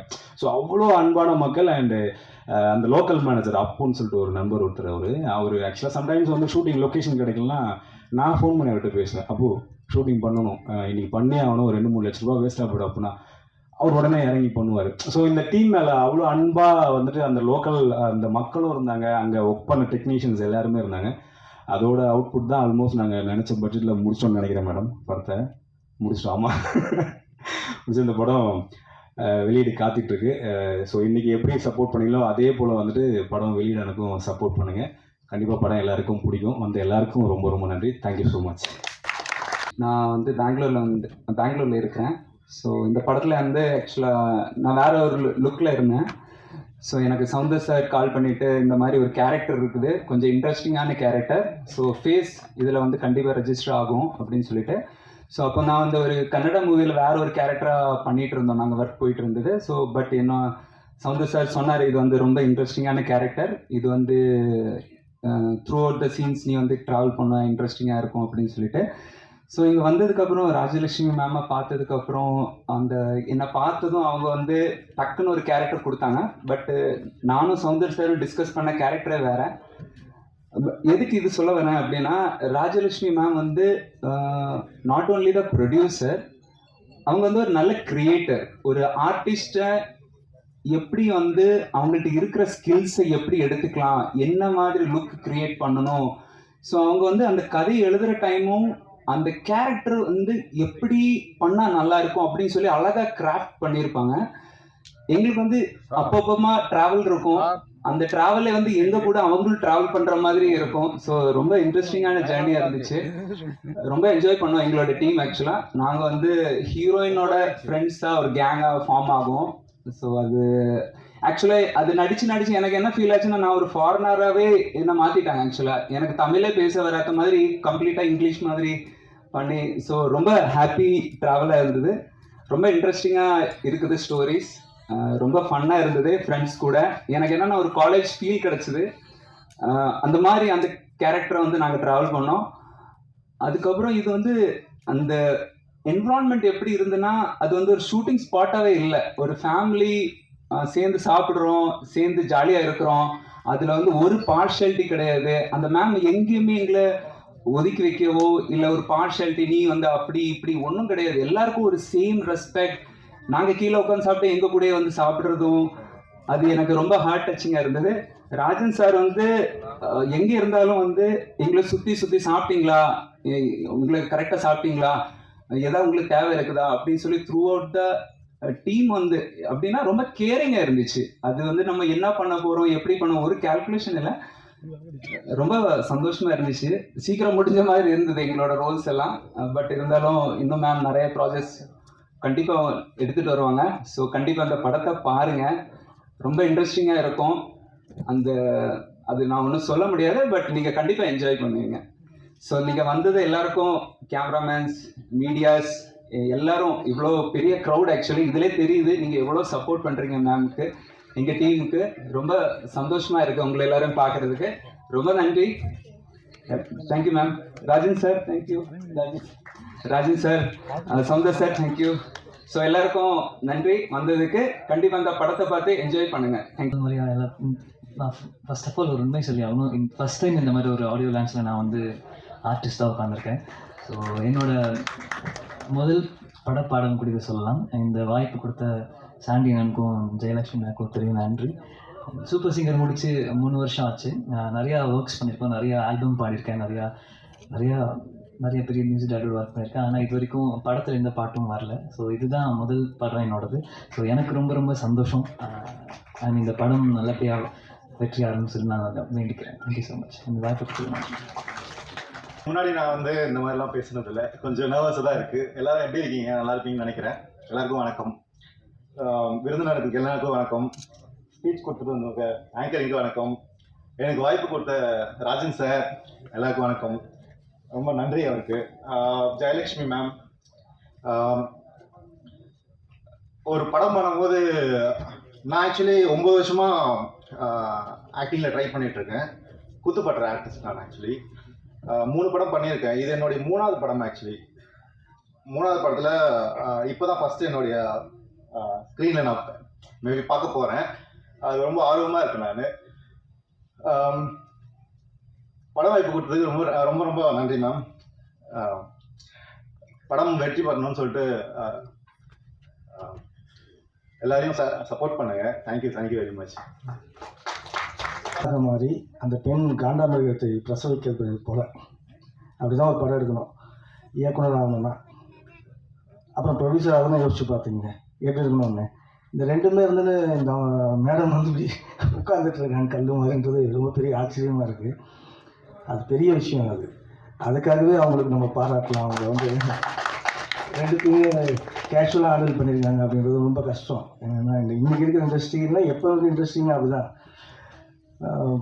ரொம்ப ஆனால் தெளிவாக இருக்கிற மாதிரி இருக்காங்க. எனக்கு அவங்கள பார்க்கும்போது ரொம்ப சந்தோஷமாக. வெளியே கூட ஒருத்தர் பேசிட்டு இருக்கும்போது சொன்னார், இந்த வயசில் இப்படி பண்ணியிருக்காங்களே அப்படின்னார். வயசு என்பது உடல் சார்ந்தது தான். கிரியேஷனுக்கு வயசே கிடையாது. 100 வயசில் கூட கிரியேஷன் பண்ணுவாங்க. ஏதாவது ஒரு விஷயத்தை யோசிச்சுட்டே இருக்கலாம். மனம் என்பது வேறு, உடல் வயசுன்றது உடல் தான். அப்படி பார்க்கும்போது எங்கே இருக்காங்க ஜெயலட்சுமி மேடம். அவங்கள வந்து நான் உண்மையாகவே பாராட்டுறேன். ஏன்னா ஒரு ஆர்ட் ஃபார்முக்குள்ளே அது சப்போ சரியோ எதுவோ அதை தாண்டி ஒரு ஆர்ட் ஃபார்மில் நம்ம இயங்கணும் அப்படின்னு நினைக்கிறதே ரொம்ப முக்கியமான விஷயமா நான் பார்க்குறேன். அந்த விஷயத்தில் இந்த குழு வந்து எனக்கு உண்மையாகவே ரொம்ப ஆச்சரியமாக இருந்துச்சு. பாக்கிய அண்ணன் தான் வழக்கம் போல் பாக்கிய அண்ணன் தான் வந்து எங்கள் எல்லாரையும் வந்து கூப்பிட்டு வர கேப்டனாக இருப்பார். அப்படி தான் இருந்தார். அப்போது வந்து இந்த ட்ரைலர் பார்க்கும்போது எனக்கு வந்து பாட்டு எல்லாம் பார்க்கும்போது லிங்கேஷை பார்த்து ரொம்ப பொறாமையாக இருந்துச்சு. மனுஷன் என்ன கிஸ் அடிக்கிறாங்க அப்படின்னு. ஒரே டேக்லேயே இவ்வளோனா ரீடேக் எவ்வளோ வாங்கியிருப்பாரு. வேணும்னே ரீடேக்லாம் வாங்கியிருப்பாரு. இவ்வளோலாம் வாங்கியிருப்பாரு. இவ்வளோ இருந்துருக்கோம். ஆனால் என்ஜாய் பண்ணியிருக்காரு. ஸோ எனக்கு என்னென்னா நான் வந்து வட சென்னை படத்தில் வர அந்த பூண்டி தங்கமாக தெரிஞ்ச வெற்றி சார் பண்ணியிருப்பார்ல, அங்கே தான் பிறந்து வாங்கினேன் நான். எனக்கு கடற்கரை என்பது எனக்கு ரொம்ப, நான் அப்படி தான் பிறந்தேன், அங்கே தான் இருந்தேன். ஸோ எனக்கு உண்மையாகவே சொல்லணும்னா எனக்கு வந்து நான் அடிக்கடி இவர்கிட்ட சொல்லிகிட்டு இருப்பேன், ஜனநாதன் அண்ணன்கிட்ட சொல்லிட்டு இருப்பேன், உண்மையாகவே ஒரு மீனவர் சார்ந்து ஒரு படம் வரலையோ அப்படின்னு தமிழில் அப்படின்ட்டு. ஸோ இந்த படம் பார்க்கும்போது மீனவர் படம் மாதிரி இருக்குதா அப்படின்னு தெரியல. அந்த படம் பார்க்கல. பட் பேக்ட்ராப்பாக இருக்குதா இல்லை வாழ்வியலாக இருக்குதான்னு தெரியல. அப்படி வாழ்வியலாக இருந்தால் ரொம்ப சந்தோஷப்படுவேன் நான். இந்த ஒட்டுமொத்த குழுவுக்கும் என்னுடைய வாழ்த்துக்களை தெரிவித்துக் நன்றி. வணக்கம். வந்திருக்க ப்ரெஸ் மீடியா அவங்களுக்கு நன்றி. அப்புறமா ஸ்டேஜில் இருக்கிற எல்லா சீஃப் கெஸ்ட்டுக்கும் நன்றி. சாங்ஸ் கேட்டிருப்பீங்க, உங்களுக்கு எல்லாருக்கும் பிடிச்சிருக்குன்னு நம்புகிறேன். ஸோ இந்த சாங்ஸில் ஒர்க் பண்ண எல்லா மியூசிஷியன்ஸ்க்கும் நான் நன்றி சொல்லணும். புது சிங்கர்ஸ்க்கு நன்றி சொல்லணும். சந்துரு பாட்டு எழுதியிருக்காரு. ஸோ நல்லா ரொம்ப சூப்பராகவே எனக்கு சப்போர்ட் பண்ணியிருக்காரு. ஆக்சுவலி ரொம்ப டார்ச்சர் பண்ணிட்டேன் அவரை. ஸோ நான் ஒரு பேராக கூப்பிடலான்ட்டு அனௌன்ஸ் பண்ணலான்ட்டு ஃபோனை எடுத்து பார்த்தேன். பக்கத்தில் டாலிங்கன்னா மனப்பாடம் பண்ணுறியா. ஸோ உங்களுக்கு எல்லாருக்கும் வந்ததுக்கு எல்லாருக்கும் நன்றி. தேங்க்யூ. ஆக்சுவலி லைட்டாக நர்வஸாக தான் இருக்குது. ஸோ ஃபஸ்ட் இந்த ப்ராஜெக்ட் எனக்கு கமிட் பண்ணி கொடுத்த நம்ம பாக்கியனுக்கு நன்றி. ஆக்சுவலி ஸோ பாக்கியன் என்னன்னா என்னை வந்து மேடமுக்கு வந்து இன்ட்ரடியூஸ் பண்ணாங்க. ஸோ மேடம் ஸ்டூடியோவில் வந்து சாங்ஸ்லாம் கேட்டாங்க. ஸோ சாங்ஸ்லாம் கேட்டுட்டு அவங்களுக்கு ரொம்ப சாட்டிஸ்ஃபைடுனால நம்ம ப்ராஜெக்ட் ஸ்டார்ட் பண்ணோம்.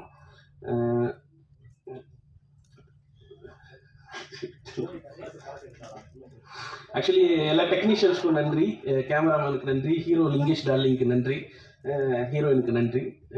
இந்த கடைசி நேரத்தில் எனக்கு ப்ராஜெக்டில் சப்போர்ட் பண்ணி ஒர்க் பண்ணிகிட்ருக்க Muthu brother and Rajan compromise ஆகும் என்ன கேட்டாலும் எனக்கு பண்ணி தராங்க. ஸோ இது போக மேடமுக்கு வந்து தேங்க்யூ, ஸ்பெஷல் தேங்க்ஸ். தேங்க்யூ. என் காதலே என்றால் பாக்கியா, பாக்கியா என்றால் என் காதலே. இந்த படத்துக்கு வாய்ப்பு வாங்கி கொடுத்தது எனக்கும் பாக்கியா தான். அதை மட்டும்தான் சொல்லணும்னு வந்திருக்கேன். பாடல் அருமையாக வந்திருக்கு. என்னானது ஏதானதோ சாங் ஒன்று எழுதி முடிச்சுட்டு மேடம் பண்ணி கொடுத்த 2 வரியோட போயிடுறேன். அதில் வந்து அவங்க ஒரு டேஸ்ட் சொன்னாங்க, எனக்கு இப்படி தான் எழுதணும், அதை மாற்றி எழுதுனா தேவையில்லைன்னாங்க. சரணத்தில் ஒரு வரி எழுதியிருந்தேன், நீர்த்தொடும் நாணல் போலவே நான் இங்கு ஆகிற, நீத்தோட ஆசை கூடுதே வேர்வரை வேகிற, காற்றோடு காதல் பாஷைகள் உன்னோடு பேசுகிற, ராத்திரி நேரமாகி யாத்திரை போகிறேன்னு. சூப்பராக வந்திருக்கு சந்திரன். எனக்கு இப்படி தான் வேணும் எழுதிட்டேன். ஐட்டம் சாங் கொடுத்தாங்க, கொஞ்சம் தூக்கான ஆபாசமாக எழுதிட்டேன். சந்துரு தப்பு சந்துரு, எனக்கு அதெல்லாம் தேவையில்லை, பெண்களை கொச்சப்படுத்தி எழுதக்கூடாது, கொஞ்சம் நாகரிகமாக எழுதினாங்க. அந்த ஐட்டம் சாங்கும் அழகாக எழுதியிருக்கிறேன். நன்றி. பாக்கியாவுக்கு நன்றி. இதில் முக்கியமாக சொல்ல வேண்டியது ஒரு 4-5 பேர் மறந்துட்டேன். வாய்ப்பு கிடைச்ச சொல்ல நினைச்சேன். அருமை சகோதரர் முத்துக்குமார், ஜோதி பிரதர், சவுந்தரராஜன் சார் அனைவருக்கும் மிகப்பெரிய நன்றி. நன்றி. சந்திரசேகரன் வரும்போது பயங்கரமான கைதட்டல் இருந்துச்சு. அது போல பாக்கியாவனை ஏற்றிருந்தீங்கன்னா இந்த அரங்கமே அதிர்ந்து இருக்கும். சினிமாவில் வந்து ரொம்ப முக்கியமான ஆள் பாக்யராஜன். உண்மையிலேயே நிறைய பற்றி சொல்லலாம். நான் வேலை விட்டு வந்தப்போ எனக்கு வந்து பெரிய ஒரு தூண் மாதிரி நின்று சினிமாவில் என்னெல்லாம் ட்ராவல் பண்ண வச்சாரு. இந்த மேடையில் நாங்கள்லாம் உட்காந்துக்கிறதுக்கு அவரும் முக்கியமான காரணம். அதனால அந்த பாக்யராஜனில் யாரும் நீங்கள்லாம் பார்க்கணும். படம்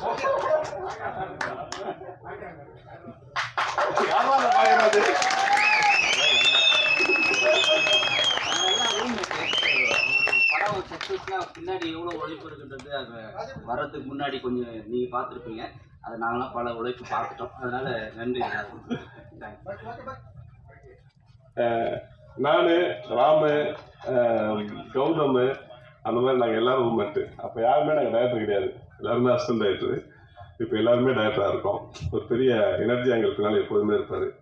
இந்த படத்துக்கு கலந்துக்கிட்டதுக்கு ரொம்ப முக்கியமான ஒரு காரணம் இருக்குது. என்னென்னா கலாக்காரில் ஒரு பலமாக இருந்தது லிங்கேஷ், ராம் சார், பாக்யராஜன், சந்திரசேகரன், இவங்கெல்லாம் வந்து ரொம்ப பலமாக இருந்தாங்க. எனக்கு இந்த படத்தை ரொம்ப எனக்கு நெருக்கமான படம் அப்படின்னு சொல்லலாம். ஏன்னா எனக்காக உழைத்த மனிதர்கள் எல்லாரும் சேர்ந்து இந்த படத்தை வந்து ஒரு பெரிய முயற்சி எடுத்து கொண்டு வந்திருக்காங்க.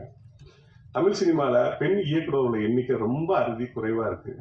அவங்களோட எண்ணிக்கை உண்மையிலே ஒரு ஆண்களுக்கு நிகராக 50க்கு 50 வரணும். இன்னைக்கு பெருசாக பயங்கரமாக அடிச்சு நொறுக்குறாங்க. இன்னைக்கு வர்ற பெண்களில் சுதாகர் படத்தை எடுத்துட்டு நீங்கள் எந்த ஆண் இயக்குநர்களோட பேரை போட்டாலும் பொருந்தும். ஏன்னா அப்படி ஒரு மாஸ்டர் பீஸாக நீங்கள் வந்து ஒர்க் பண்ணுறாங்க. அது மேடமும் வளரணும். இந்த படம் பெரிய வெற்றி பெறணும். நன்றி. ஏராளமாக மேடையில் நின்று மாணவர்களுக்கு பாடம் நடத்தியிருக்கிறேன். தொலைக்காட்சி விவாதத்தில் கோடிக்கணக்கான மக்களிடம் பேசியிருக்கிறேன். இன்னும் பல பெரிய அரசியல் தலைவர்களோடு உரையாடி இருக்கிறேன். ஆனால் என்னை இது எனக்கு முதல் மேடை. என்னை அறிமுகப்படுத்திய பாக்கியராஜுக்கு நன்றி.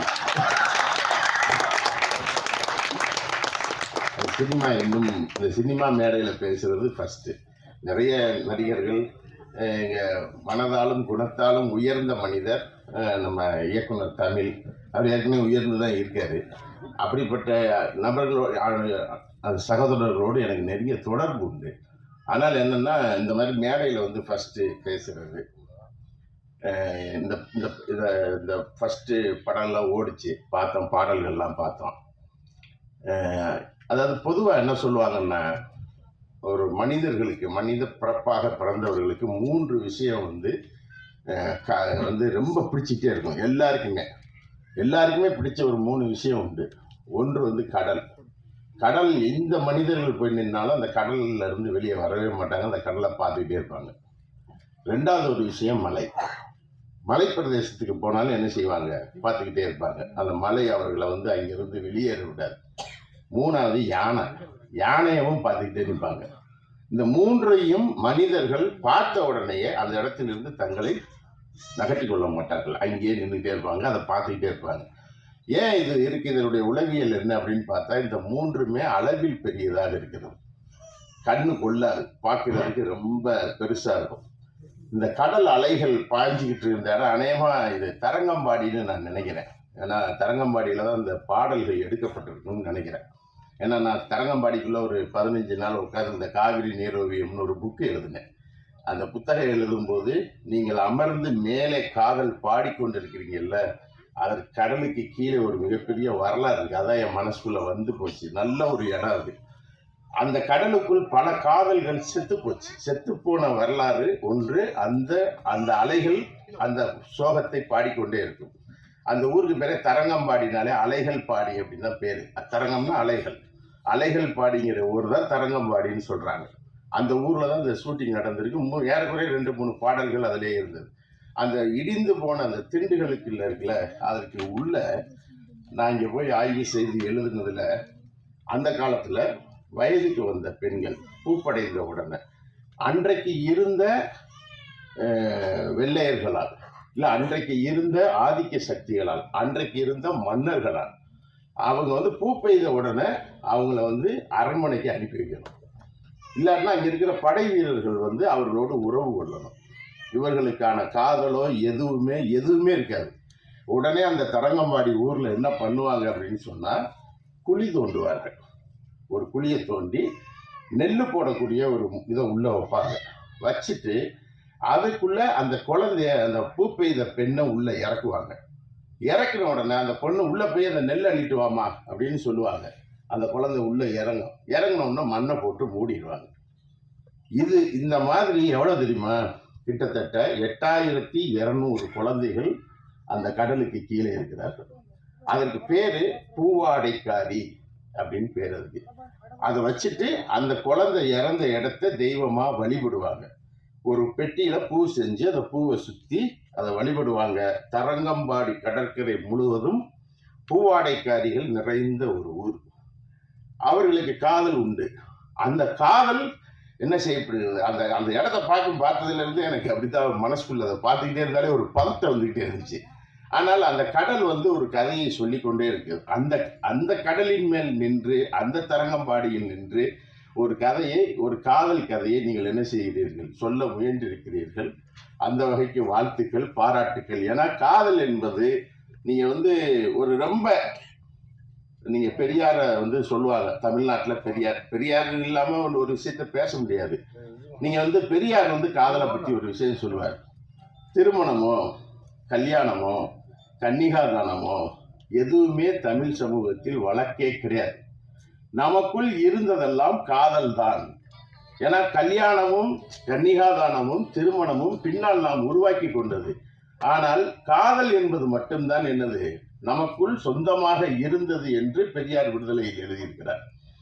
ஆனால் பெரியார் முன்னுக்கு பின் முரணாக பேசுவார் அப்படி என்றெல்லாம் சொல்லுவார்கள். ஆனால் அவர் முன்னுக்கு பின் முரணாக பேசியிருக்கலாம். ஆனால் அறிவுக்கு முரணாக பெரியார் ஒரு வார்த்தை கூட பேசியவர்கள் வாழ்ந்தவர்.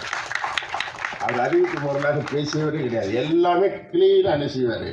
அவர் எல்லா ஃபர்னிச்சரையும் உடைச்சிருப்பாரு. காதல் ஃபர்னிச்சர்லாம் உடைச்சிருக்காரு. நீங்கள் காதலை பற்றி அவர் நான் முன்னாடி எழுதுனது படிச்சிங்கன்னா காதலை போட்டு ஒடைன்னு உடைச்சிருப்பாரு. ஆனால் அவர் எல்லா ஃபர்னிச்சரையும் உடைச்சிருக்கிறாரு. ஆனால் உட்கார வேண்டிய எந்த ஒரு ஃபர்னிச்சரையும் அவர் உடைச்ச வரலாறே கிடையாது. அதில் உட்கார வச்சிருப்பாரு. அதுதான் அவருக்கு இருக்கிற ஸ்பெஷல். நீங்கள் அவரை விமர்சிக்கலாம், என்ன வேணுமானாலும் பண்ணலாம். நீங்கள் கார்ல் மார்க்ஸ் எழுதிய, ஜென்னிக்கு எழுதிய காதல் கடிதம், அதை படித்து பார்க்கலாம். அம்பேத்கர் ரமாபாய்க்கு எழுதிய அந்த காதல் கடிதம், அதெல்லாம் பார்த்தீங்கன்னு சொன்னால் ஒரு காதல் அப்படிங்கிற ஒரு விஷயத்த, அதுவும் ஒரு பெண் சிந்தனைக்குள் ஏறுவதற்குல, ஒரு பெண்ணுடைய சிந்தனைக்குள், பெண் சமூகத்தை சமைப்பவள். உண்மையிலே அந்த அம்மாவை பார்க்கும்போது அவ்வளோ பெருமையாக இருக்கு உண்மையிலே. அதாவது இதுக்கு வயசோ மற்ற விஷயமோ அவங்க சொல்லியிருக்கக்கூடிய விஷயமோ இதில் உழைத்திருக்கக்கூடிய அத்தனை பேருடைய உழைப்புமோ இது வெற்றி பெற வேண்டும் என்பது எல்லோருடைய விருப்பம்.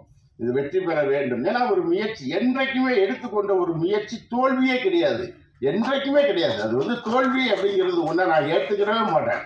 நீங்கள் அது இவர்கள் இன்றைக்கு விதைத்திருக்கிற எந்த ஒன்றுமே, இந்த பூமியில் ஒன்றை விதைத்தீர்கள் என்று சொன்னால் பூமியில எல்லாமே விழுந்துக்கிட்டே இருக்கும், ஆனால் மக்கி போயிடும். விதை ஒன்று மட்டும்தான் என்ன செய்யும், முளைச்சிக்கிட்டு வெளியே வரும். அப்ப விதைத்து கொண்டே இருப்பது அப்படிங்கிறது ஒரு விஷயம் இருக்குல்ல, அதை இவர்கள் எல்லோரும் சேர்ந்து என்ன செஞ்சிருக்கிறாங்க. சொல்லியிருக்கிற முறை என்ன, அது என்ன வடிவத்தில் சொல்லப்பட்டிருக்கிறது, எப்படி அது காட்சிப்படுத்தப்பட்டு இருக்கிறது, அது எப்படி மக்கள் ரசிக்க போறாங்க, இதெல்லாம் ரெண்டாவது பார்ட். ஆனால் ஒரு விதையை விதைப்பது அப்படிங்கிற ஒரு விஷயம் இருக்குல்ல, அது ரொம்ப முக்கியமான ஒரு விஷயம். அதில் ஈடுபட்ட உங்கள் அனைவருக்கும் எனது பணிவான வணக்கத்தை. உண்மையிலேயே கதாநாயகன் கதாநாயகி, ஏமா நீங்கள் இப்படி பேசாமல் இருந்தீங்கன்னா உங்களை யார் லவ் பண்ணுவா? வந்தீங்க டக்குன்னு போய் உட்காந்துக்கிட்டீங்க, நல்லா பேசணும்ல. அப்போ பெண்கள் அந்த அடிப்படையில் ஒரு மிகப்பெரிய ஒரு முயற்சியை, ஒரு பெரிய முயற்சியை என்ன செஞ்சிருக்கிறாங்க. தமிழ் சினிமாவை பொறுத்த மட்டும் பெண்கள் நடிக்கவே கூடாது அப்படிங்கிறது இந்த காலமெல்லாம் உண்டு. ஆண்களுக்கு தான் சேலை கட்டி நடிக்க வச்சாங்க. KP ஜானகி அம்மான்னு ஒருத்தவங்க மதுரையில் பொது உடைமை இயக்கத்தில் இருந்தவங்க, அவங்க தான் ஃபர்ஸ்ட் என்ன செஞ்சாங்க, நடிக்க வந்தாங்க. யாரோட? விஸ்வநாத தாஸ். நான் மேடை நாடகத்தில் நடிக்க வந்தவங்க. முதல் சினிமா நடிகை, நாடக நடிகை KP ஜானகி அம்மா தான். அவங்க தான் நடித்தாங்க. விஸ்வநாத தாஸ் பிறப்பால் தாழ்த்தப்பட்டவர் என்பதற்காக அவர் கூட நடிக்க மாட்டாங்க. ஆனால் அவர் ஒரு சிறந்த கலைஞர். விஸ்வநாத தாஸ் ஒரு மிகப்பெரிய கலைஞர். அப்புறம் KP சுந்தராம்பாள். இப்படி நீங்கள் வரிசையாக எடுத்துக்கிட்டே வந்தீங்கன்னு சொன்னால் ஒரு மிகப்பெரிய வரலாறு. பெண்கள் சினிமாவை அல்ல கலையை உயர்த்துவதில் அவர்கள் எடுத்துக்கொண்ட போராட்டங்கள் இருக்குல்ல, அது ரொம்ப முக்கியமான போராட்டமாகத்தான் என்னால் பார்க்க முடிகிறது. அப்படி ஒரு பெரிய ஒரு வாய்ப்பை என்ன செஞ்சிருக்கிறாங்க இந்த படத்தில். இந்த அம்மா ஜெயலட்சுமி அம்மா அதற்கு ஒரு மல்லு கட்டுறது இருக்குல்ல, ஒரு அம்மா மல்லு கட்டுறதுன்னு ஒரு விஷயம் இருக்குல்ல. சில பேர் ஒரு விஷயம், 2 விஷயம், 3 விஷயம் செஞ்சுட்டு உலகமே நாசமாக போச்சு அப்படின்ட்டு எழுந்து ஓடிடுவாங்க. ஆனால் இவ்வளவு இந்த ஏஜ் அப்படிங்கிறது ஒரு முக்கியமான ஃபேக்டர். ஆனால் அதுக்குள்ளே நின்று ஒரு விஷயத்தை செய்யணும் அப்படின்னு ஒரு அம்மா முயற்சி எடுக்கிறது இருக்குல்ல, அது வந்து ரொம்ப முக்கியமானது. ஏன்னா சமூகத்தில் நான் இன்னொரு விஷயத்தை அழுத்தமாக சொல்கிறேன், இந்த சமூகத்தை சமைத்தவள் பெண். நீங்கள் விவசாயம்னு ஒன்று இருக்கு, இந்த விவசாயத்தை கண்டுபிடிச்சது யாரு? விவசாயத்தை கண்டுபிடிச்சது பெண் தான் கண்டுபிடிக்கிறார். அதான் வரலாறு. நீங்கள் குகைகளில் மலைகளில் இருந்த அந்த பெண்கள் அவர்கள் கர்ப்பகிதமாக இருக்கிற காலத்தில் தின்ன பழங்களை கீழே போட்டுவிட்டு 10 மாதம் காத்து கிடக்கிறார்கள். மலை குகைகளில் தான் இருக்காங்க ஆதி மனிதர்கள். அவர்கள் தின்று கீழே போட்ட ஒரு கொட்டை 10 மாதம் கழித்து பார்க்கும்போது முளைச்சிக்கிட்டு நிற்கிது. அப்ப விதைச்சா முளைக்கும் அப்படின்னு கண்டுபிடிச்சவ பெண் தான். அதற்கு பின்னால் தான் விவசாயம் என்ன செய்யப்படுகிறது.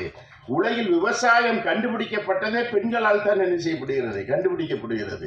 கணக்கை கண்டுபிடிச்சது பெண் தான். நான் பெண்ணை பற்றி பேசுவதற்காகவே நான் அதுக்காக வந்தேன். இந்த அம்மா பேர் ஜெயலட்சுமி, ஒரு படம் எடுத்திருக்காங்க. ரைட்டு வந்துரு எப்படின்ட்டு நான் வந்துட்டேன். பாக்கியராஜ் கூப்பிட்டோன்னா அன்னை தமிழ் ஃபோன் பண்ணி, நேற்று கூட நான் கிளம்பிட்டேன் சென்னையிலேருந்து திருநெல்வேலிக்கு. என்ன ஊர் திருநெல்வேலி, எப்படி ஊருன்னு தெரியுமில்ல, போனாலே வெட்டுவாங்க அந்த ஊர். அங்கே போய் இறங்கணும். அப்புறம் பாக்கியராஜ் தமிழில் நின்று சொன்னாங்க, நீங்கள் வாங்க கண்டிப்பாக ஒரு நிகழ்ச்சியில் பேசணும் அப்படின்னு சொல்லிட்டு. அந்த அடிப்படையில் தான். அதே போல் கணக்கு என்பது ரொம்ப முக்கியமான ஒரு விஷயம். நீங்கள் வந்து அன்னைக்கு என்ன கணக்கு இருந்திருக்கும், அந்த கணக்கை கண்டுபிடிச்சதும் உலகத்தில் பெண் தான் கணக்கையே கண்டுபிடிக்கிறார். ஒரு ஒரு ஒரு அவனுக்கு அன்னைக்கு என்ன இருந்தது சொத்து, ஆடு மாடுகள் தான் இருந்திருக்கும். ஆடுகள் பூரா என்ன செய்யும், மேய்ச்சலுக்கு போகும்போது கல் எடுப்பா. கல் எடுத்து 1 2 அப்படின்னு சொல்லியிருக்க மாட்டா, கல்லை போட்டிருப்பா போயிருக்கும், ஒரு உருப்படி போயிருக்கும். திரும்பி ஆடு வருது, குழியில் கல் இருக்கு, எடுத்து வெளியே போடுதா, 1 2 3 100 போச்சு, 99 கல்லு தான் குழிக்குள்ள போயிருக்கு, ஒத்த ஆட்டை காணா, தேடலாம் அப்படிங்கிறதுல இருந்து தான் கணக்கு உருவானது. கணக்கை கண்டுபிடித்தவளும் பெண்ணு தான். இதான் உலக வரலாறு. அப்ப உலகத்தை சமைத்தவள், சமூகத்தை சமைத்தவள், சமூகத்தை எப்படி காதலித்திருப்பாள் என்று நாம் யோசித்திருக்க வேண்டும். அப்படி சமூகத்தை காதலித்த ஒரு பெண்களை எப்படி இந்த சமூகம் அடக்கியது, எப்படி இந்த சமூகம் உடக்கியது. இப்பயும் காதல்னு பேசினாலே வெட்டிச்சுக்கிட்டு நிற்கக்கூடிய, அருவாளெல்லாம் கையில தூக்கிக்கிட்டு நிற்கக்கூடிய காலத்திலும் ஒரு காதலை வாழ வைத்து கொண்டிருப்பது அப்படிங்கிறது வந்து சினிமா தமிழ் சமூகம் மாத்திரமல்ல, உலக சமூகத்தை வாழ வைத்து கொண்டிருக்கிறது, காதலை வாழ வைத்து கொண்டிருக்கிறது. ஆதலினால் காதல் செய்வீர் என்று என்ன சொன்னா பாரதி, ஆதலினால் காதல் செய்வீர். காதல் செஞ்சா என்னெல்லாம் கிடைக்குங்கிறார். யாரு, பாரதியார். பாரதியார் சொன்ன ஆதலினால் காதல் செய்வீர் உலகத்தீரே அப்படின்னு ஒரு இது இருக்கு பத்தியில.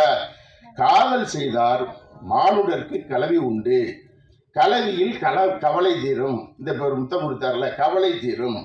கவிதை உண்டு, கானம் உண்டு, கலைகள் உண்டு, சாகாமல் இருப்பவும் கூடும், மரணம் பொய்யாகும், அதனால் காதல் செய்யுங்கள். மரணத்தை பொய்யாக்கணும்னாலே நீங்க என்ன செய்யுங்க, காதல் செய்யுங்கள் என்று பாரதி என்ன செய்யறான், பாடல்கள் எழுதுறான்.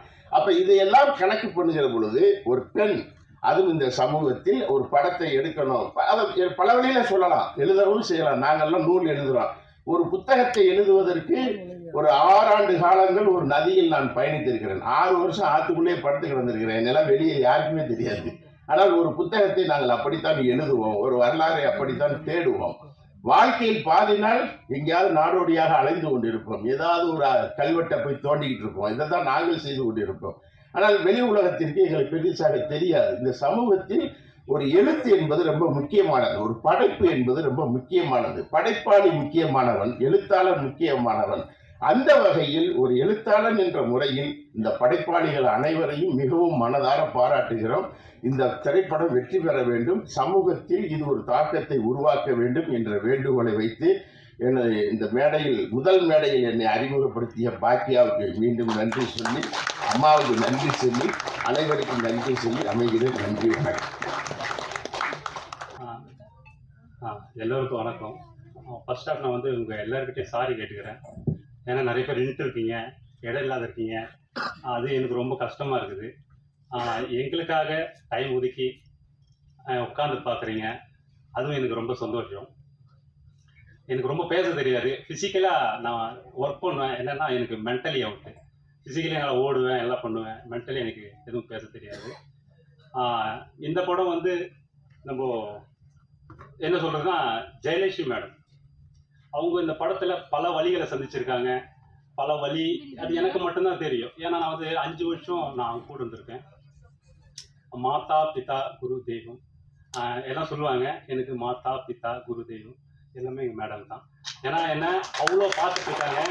நான் நிறைய தவறு பண்ணியிருக்கேன், நிறைய டைம் தவறு பண்ணியிருக்கேன், நிறைய பிரச்சனை பண்ணியிருக்கேன்.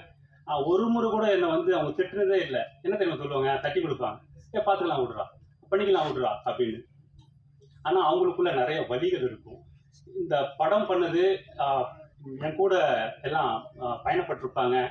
டெக்னீஷியனாக இருக்கட்டும், மற்ற ஆர்டிஸ்டாக இருக்கட்டும், அவங்களுக்கு தெரியும் எவ்வளோ வலிகளோட மேடம் வந்து பயணிச்சாங்க அப்படின்னு. இதில் மிகப்பெரிய விஷயம் என்னென்னா, இதில் வந்து என் கூட 4 வந்து மேடம் வந்து ஒரு ஆலமரம்னா 4 அதாவது அதை சுற்றி வந்து வீடுகள் போல் வந்து டைரக்டர் இருந்தாங்க. இது வந்து ஏன்னா ஒரு டைரக்டர் வந்து அசிஸ்டன்ட் இருப்பாங்க. இதில் வந்து ஒரு படம் பண்ண டைரக்டர் அவங்கள வந்து ஒரு அசிஸ்டன்ட் டைரக்டர் நினைக்காத மேடம் கூட இருந்து என்னுடைய சித்திரவதையை சகிச்சுட்டு அவங்களுக்கு அதை நிறைய சித்திரவதை பண்ணியிருக்காங்க. நான் அதுக்கு நான் ரொம்ப சாரி கேட்டுக்கிறேன். அந்த மாபெரும் ஜம்முவான் யாரான்னு கேட்டால் நம்ம பாக்கியா சார், டைரக்டர் பாக்கியா சார், அதுக்கப்புறம் டைரக்டர் முத்து சார். இதுக்கப்புறம் நான் 2-3 பேரை நான் கூப்பிடல, சாரி மன்னிச்சுக்கணும். என்னுடைய அண்ணன் டைரக்டர் சவுந்தர், அவர் வந்து என் கூட அப்பத்திலிருந்தே நான் துவண்டு போக சொல்லவும், நான் உழு சொல்லவும், நான் இது பண்ண சொல்லவும் கூடவே இருந்திருக்காரு. என்னதான் கருத்து வேறுபாடு இருந்தாலும் எங்களுக்குள்ள அவர் என்னை தட்டி கொடுத்து இல்லை இல்லை இல்லை ராஜன் இப்படி இல்லை அப்படி இல்லை, எனக்கு நிறைய விஷயங்கள் சொல்லி கொடுத்துருக்காரு. அவருக்கு வந்து ரொம்ப தேங்க்ஸ் சொல்ல நான் விரும்புகிறேன்.